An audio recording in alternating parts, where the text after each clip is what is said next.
여러분 안녕하세요. 마하나임 뉴스입니다.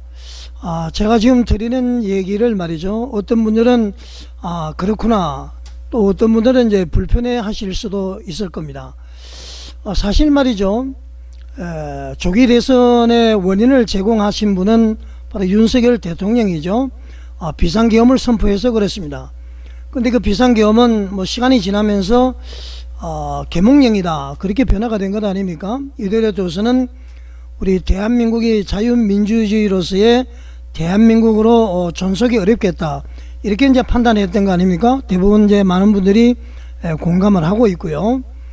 그런데 이제 비상계엄을 선포했다는 것 자체로 인해서 여러 가지 문제가 됐는데요. 탄핵의 1등 공신은 말이죠, 저는 한동훈 전 대표라고 생각합니다. 그렇지 않습니까? 비상계엄 선포되면서 야당도, 가만히 있는 야당도 말이죠, 떠나서 위헌이다, 위법이다, 대통령 직무 정지해야 된다, 그렇게 했고요. 국민의힘에서 협력을 했기 때문에 윤 대통령께서 탄핵이 소추가 결의가 되어서 이제 헌법재판소로 넘어갔죠. 그러면은 그 탄핵 소추안이 인용이 됐잖아, 그죠? 인용의 1등 공신은 누구라고 생각하십니까? 저는 한덕수 총리라고 생각합니다. 왜 그렇게 생각하느냐고요? 자, 여러분, 비상계엄은 말이죠, 대통령의 고유 권한입니다. 그렇죠? 더불어민주당의 의회 권력을 앞세워서 탄핵을 뭐 수십 차례 했잖아요. 그러나 이제 그 헌법재판소에서는 다 기각이 되고 각하가 됐단 말이죠. 그래도 책임을 지지 않았습니다. 왜 그러냐면은 헌법에서 부여한 권한이었기 때문에. 마찬가지로 대통령의 비상계엄도 대통령의 고유 권한입니다. 누가 탓할 수가 없어요. 그런데 이제 민주적 절차를 보게 됐죠. 그래서 말이죠, 이 한덕수 총리가 국회에 나와서도 그랬고 헌법재판소에서 나와서 이렇게 얘기를 했습니다. 비상계엄을 선포하기 전에 정상적인 국무회의가 있었느냐 했을 때에 분명히 없었다고 얘기를 했습니다. 그리고 그 판단은 형태도 갖추지 않았다, 그 판단은 법원에서 해야 될 몫이다, 그렇게 얘기를 했습니다. 만약에 말이죠, 제가 봤을 때는 비상계엄이 정상적으로 이루어졌다, 모든 것이 정상적으로 되었다, 처음 시작은 그랬지만 결과적으로는 추인이 다 된 것이다, 이렇게 얘기를 했으면은 절대로 저는 헌법재판소에서 탄핵 인용을 못했다고 봅니다. 왜냐하면 절차적으로 문제 없으니까요. 나중에 비상계엄 선포 후에 일어났던 일에 대해서는 대통령께서 말이죠, 직권남용 혐의가 적용이 되겠죠. 왜 그랬죠? 비상계엄 자체가 대통령의 고유 권한인데 이것을 선포하는 그 자체가 처음부터 잘못되었다고, 이게 정언을 한 사람이 바로 한덕수 총리라는 얘기입니다. 그래서 탄핵의 1등 공신은 한동훈 전 대표, 탄핵 인용의 1등 공신은 저는 한덕수 전 국무총리, 그렇게 보는 것입니다. 자, 그렇지만은 말이죠, 더불어민주당 이재명을 이기기 위해서는 뭐 한덕수 해서 저도 일부분 말이죠, 김문수 한덕수 중에 여론조사를 해서 성자가 자유통일당까지 해서 보수우파의 대표 주자로 나가는 것에 사실은 동의를 했습니다. 자, 그런데 말이죠, 지금까지 그 더불어민주당의 그 여러가지 폐악질이라든가 여러가지 정부에 대한 발목잡기, 말이죠, 제가 저뿐만 아니라 많은 사람들이 꾸준히 사실은 지적을 해온 것은 사실이지 않습니까? 이제 그런데 말이죠, 이 더불어민주당의 문제와 관련해서 이제는 이제 충격적인 반전의 메시지를 전하지 않을 수가 없습니다. 자, 여러분, 제가 지금 이 시점부터 말이죠, 저는 이렇게 말하고 싶습니다. 이제 더 이상 더불어민주당을 비판할 수 없다. 뭐 표면적으로는 사실 그렇습니다. 부끄럽고 창피하다, 그런 얘기죠. 왜 그럴까요, 여러분? 여러분 아시겠지만은 지금 국민의힘이 보여주고 있는 형태는 말이죠, 오히려 그 민주당보다도 더 악랄하고 파괴적인 수준으로 치닫고 있기 때문이다, 그렇게 이제 말씀을 드리고 싶습니다. 자, 그동안에 말이죠, 제가 민주당을 비판해온 이유는 저뿐만 아니라 많은 사람들이 말이죠, 더불어민주당이 의회 권력을 독점을 해서 물론 이제 국민들이 만들어준 것이죠. 부정선거까지 해서 무분별하게 탄핵을 시도를 했고요. 그다음에 헌법과 법치를 유린하는 모습을 많이 봐왔잖아요. 그래서 우리가 비판을 해왔습니다. 자, 민주당의 이런 행태는 말이죠, 법치주의의 근간을 흔들고 그 다음에는 대한민국의 민주주의의 신뢰를 무너뜨리는 아주 심각한 그런 문제였습니다. 여러분 그렇지 않았습니까? 자, 하지만 지금 말이죠, 국민의힘이 저지르고 있는 이런 일을 보면은 그 비판이 아주 무색해질 지경입니다, 여러분. 자, 여러분, 국민의힘의 그 충격적인 자해 정치 한번 살펴보겠습니다. 자, 여러분, 헌법적 절차를 통해서 선출된 김문수 후보의 자격을 강제로 박탈하고 말이죠, 박탈 근거도 없습니다. 지금 여론조사를 하면 오히려 후보가 김문수 후보가 돼야 된다는 것이 또 높게 나올 때도 있는 것 같아요.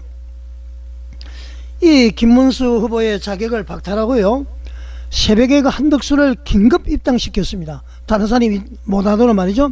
그리고 후보 교체를 강요하는 모습, 이것은 누가 보더라도 말이죠, 명백한 불법 정치 농단이다.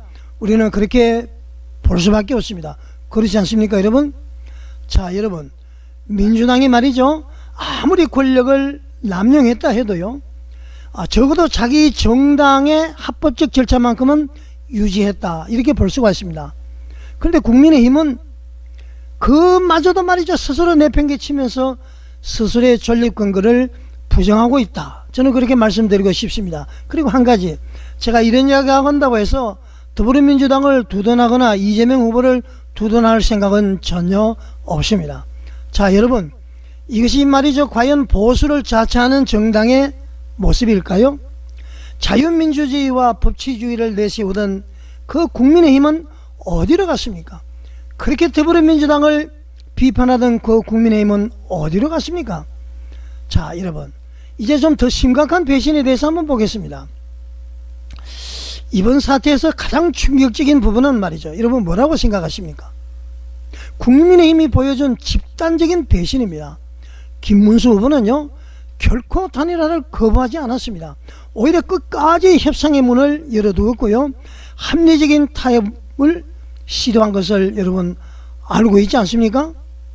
자, 무소속 후보와의 단일을 하다 보니까 전 국민 상대로 여론조사를 하자, 이렇게 얘기를 했고요, 한덕수 후보는 모든 거 일임한다, 모든 조건 다 받아들인다고 했다가 국민의힘 지지층과 무당층을 상대로 하자, 절대 양보할 수 없다, 그렇게 해서 이제 이 협상이 결렬이 돼버린 것입니다.